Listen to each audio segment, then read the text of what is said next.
I'm David Weinberger. I write about the effect of the internet on ideas, how we think about ourselves and our world. I'm a researcher at Harvard's Berkman Center for Internet and Society, and I'm a co-director of the Harvard Library Innovation Lab at Harvard Law School, which is where we are.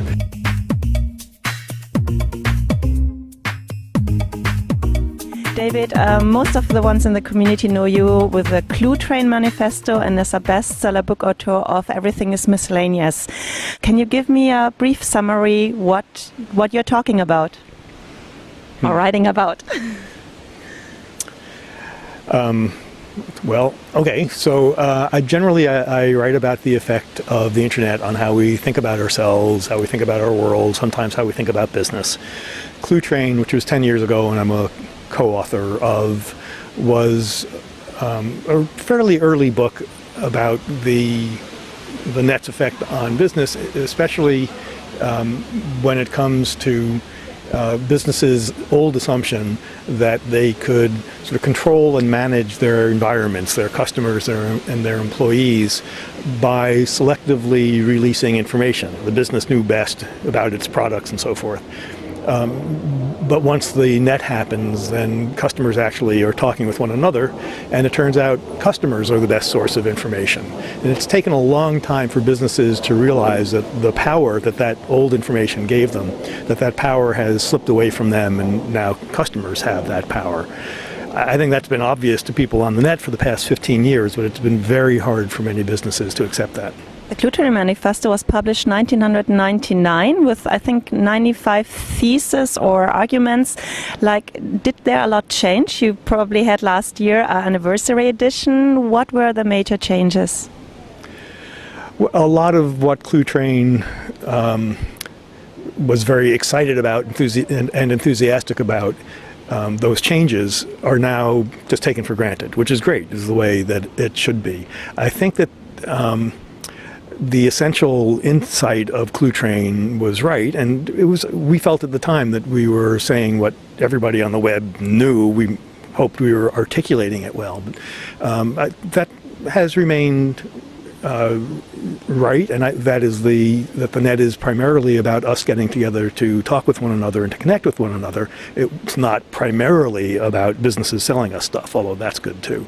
So that insight, I think, is at the heart of Cluetrain, was right then, and with the rise of social networks is, I think, more true than ever. Cluetrain 10 years ago was fairly obnoxious in how it talked. It was as if being on the net was a revolutionary act, and now it's not. It's just everybody's on the net. So the tone of Cluetrain, I think, now is pretty off. But in part that's because the sorts of things that it was talking about turned out to be right, and everybody is on the net, and we are connecting. So.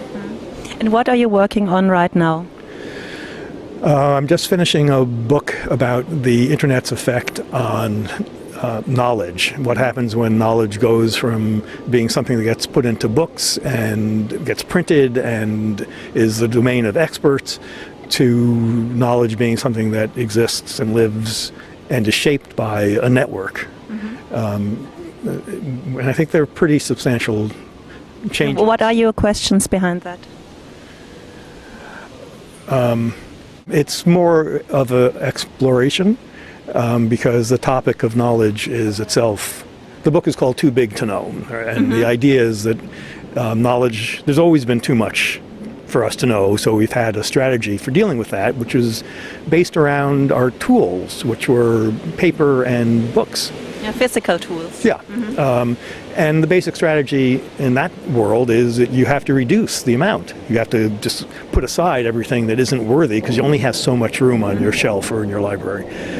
Well, in the digital age, the internet is basically infinite in its capacity to hold information. And so our old strategy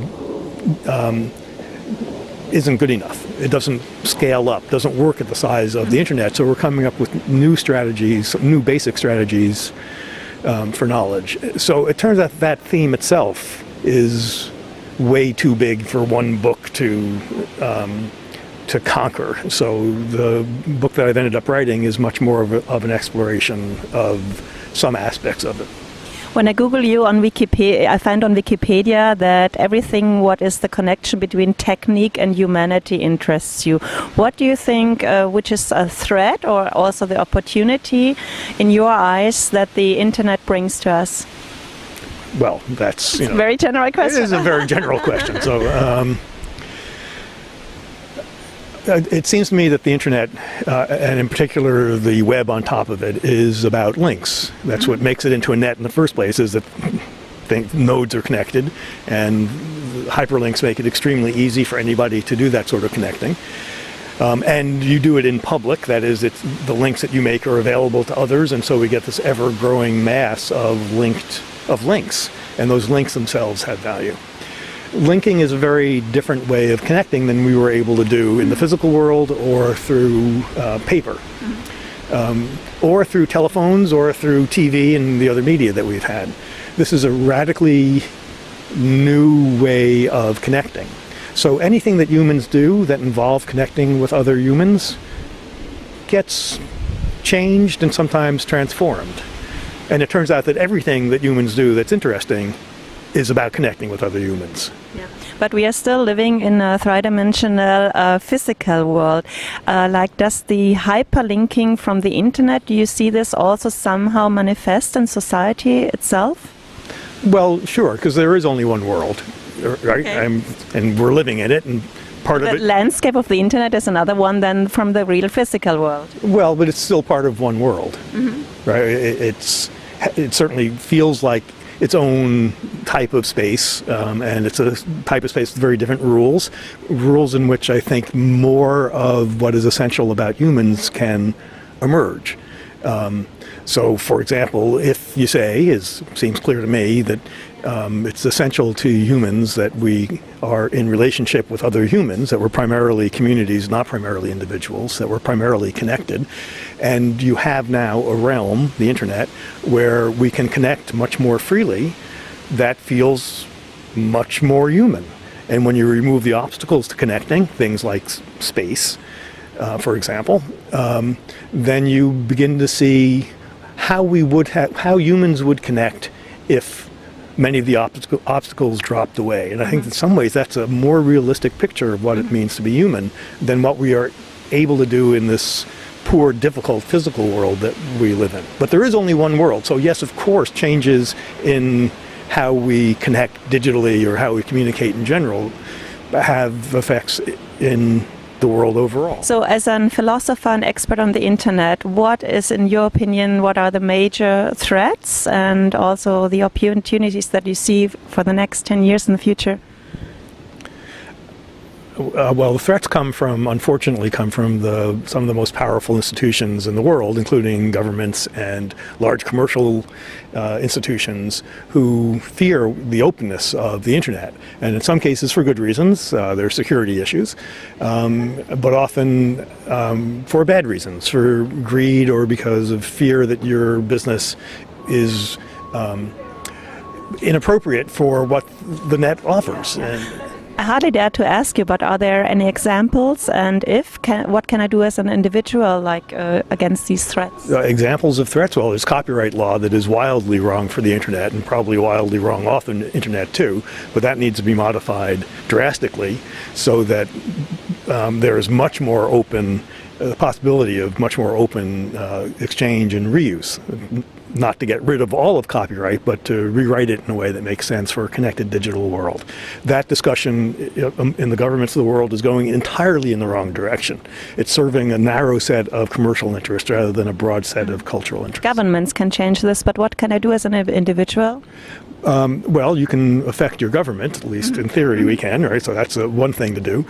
Another is to build the net up by being as generous as you possibly can with the material that you put out and with the linking that you do and with the connections that you build. Because if we build a firm enough web, it will be of deep, rich connections that matter to us. It will get harder and harder to disrupt those, although that's still a genuine danger.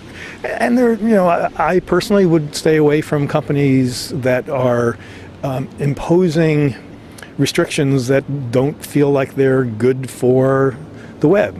The easiest example is Apple's App Store, where the manufacturer decides what goes on your communication device, on your computer, on your iPhone. Apple, Can I somehow bypass this? well, you can jailbreak your phone. Apple has just announced that they're doing an app store for the Mac. Unlike for the iPhone, that one you'll be free to use software outside of it. On the iPhone, Apple really does not want you doing that. That sort of imposition where some company decides what you should be doing with your devices is at least troubling.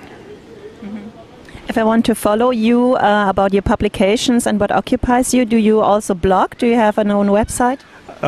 Yes, I've been blogging for I think over 10 years now. Okay. Yeah, so I've been blogging for a long time.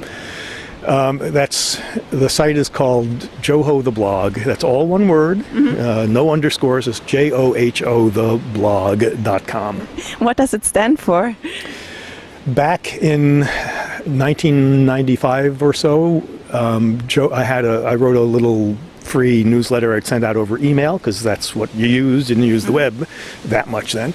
And I was writing about the effect of hyperlinking on organizations. So the newsletter was called Journal of the Hyperlinked Organization. Joho, Joho.